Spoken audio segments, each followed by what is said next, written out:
ఏమన్నా నేను చూస్తున్నారు ఏమో బాగున్నది పిల్లని చూస్తుంది ఏమైనా చూస్తే చూడకుంటుందని నా తండ్రి నన్నే చూస్తుంది అంటావు మరి చూస్తే చూస్తారా ఎప్పుడో ఒకసారి వస్తుంది మాట్లాడుతుంది ఎప్పుడో ఒకసారి కావడం ఎప్పుడో ఒకసారి ఈ పది కలిసేమే అత్త కూడా కష్ట సుఖాలు మాట్లాడుకొని పాపం మా అమ్మ బాగా చూసుకుంటారు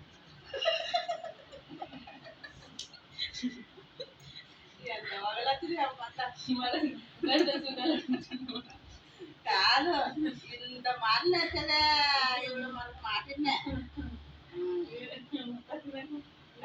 చూడమ్మా ఏం మా అమ్మ బాగా చూసుకుంటారు ఇప్పుడు చేసుకున్నాడు మామనండి అదే కష్ట సుఖాలు మాట్లాడుతున్నాము మా అమ్మ బాగా సుఖాలు చెప్పుకుంటే నీకు అర్థమా ఏంటి వినిపించుకోను మరి అంతే ఇంకేం చెప్పాలి నీకు సమాధానం చెప్తాను